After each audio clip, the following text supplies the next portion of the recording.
Pemirsa, masih dari redaksi Kominfo Newsroom, masih bersama dengan Pak Nur Sodi Gunarjo, selaku Direktur Pengelolaan Media IKP Kementerian Kominfo Republik Indonesia.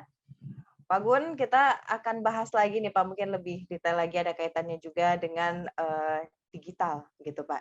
Nah, kalau untuk saat ini di Indonesia berkaitan dengan transformasi besar Indonesia ini, bagaimana konsep dari transformasi ekonomi digital nih Pak, kalau kita lihat untuk saat ini Pak? Ya, Presiden Jokowi ini kan memberikan perhatian yang luar biasa ya, luar biasa serius kalau saya bilang. Itu dalam hal pengembangan teknologi digital. Nah, ini terutama yang beliau sampaikan ini adalah teknologi-teknologi digital yang mempunyai kontribusi langsung terhadap pemberdayaan di sektor-sektor yang berkaitan langsung dengan masyarakat.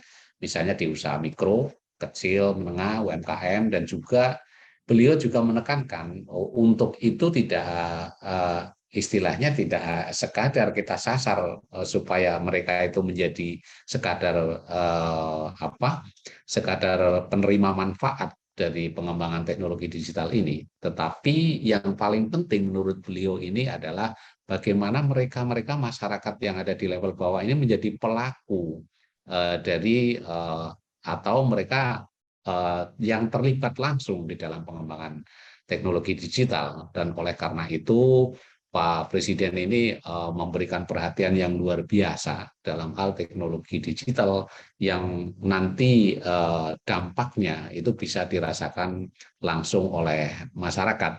Nah, salah satu yang tentu saja yang paling terpengaruh adalah eh, bagaimana supaya teknologi yang dikembangkan oleh dan dilaksanakan juga oleh para UMKM ini juga bisa mengundang investasi sehingga berdampak ekonomi terhadap mereka.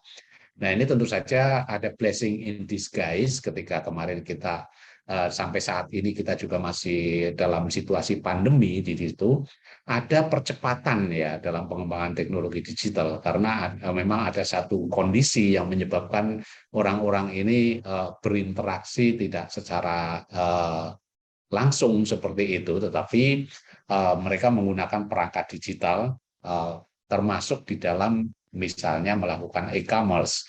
Sekarang bisa kita lihat bahwa ibu rumah tangga pun sudah bisa banyak yang berjualan gitu. Ini satu hal yang mungkin 2-3 tahun lalu itu tidak terpikirkan bahwa transformasi di digital ini bisa secepat sekarang.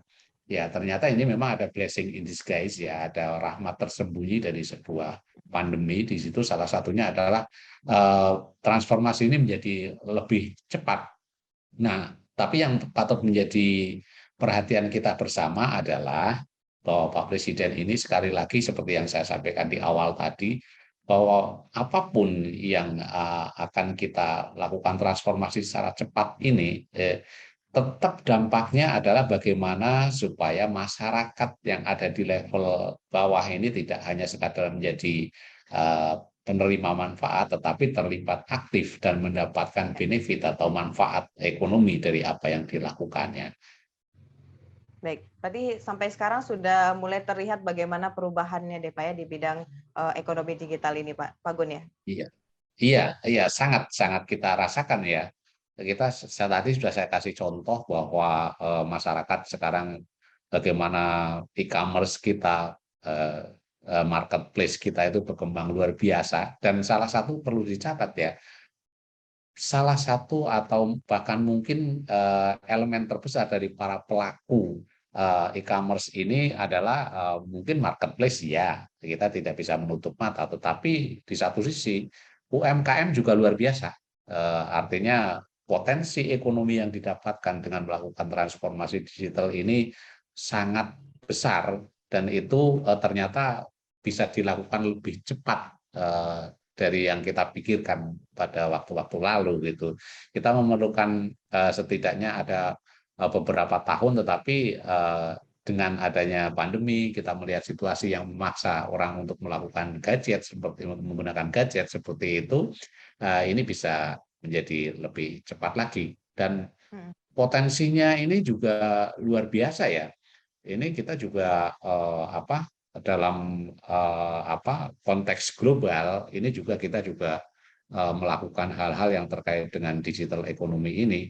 Jadi kita sudah lihat ada unicorn di tempat kita yang sudah berkembang, dan ini levelnya sudah tidak hanya Indonesia lagi ya, tetapi sudah di level Asia, ASEAN, Asia, bahkan ada juga yang sudah masuk sebagai unicorn yang disebut sebagai dekakorn ya. Itu kita ada yang saat ini memiliki 1 dekakorn dari 8 unicorn ini ya.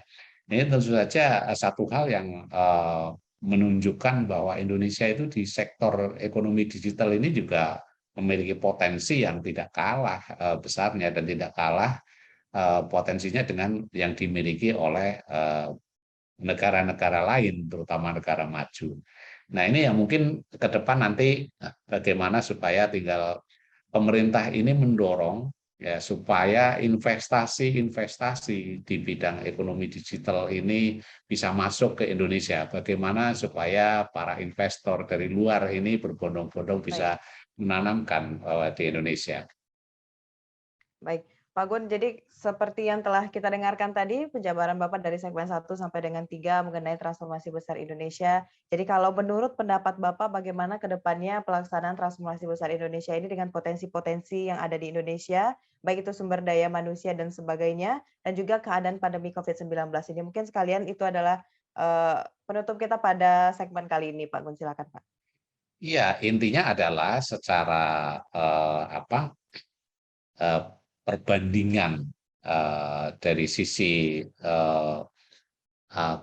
keunggulan komparatif kita itu luar biasa. Potensi kita itu luar biasa untuk melakukan itu. Nah, mungkin nanti keunggulan komparatif ini perlu juga nanti yang akan kita sambungkan dengan segmen terakhir kita nanti adalah bagaimana supaya kita juga ada yang namanya keunggulan kompetitif ya. Jadi tidak semata-mata kita punya bahan baku, punya potensi alamnya, punya sumber daya tenaga kerja yang luar biasa gitu, tetapi juga harus diungguli dengan ditambah juga dengan keunggulan kompetitif. Artinya SDM dari kita ini juga perlu sangat harus diperhatikan sesuai dengan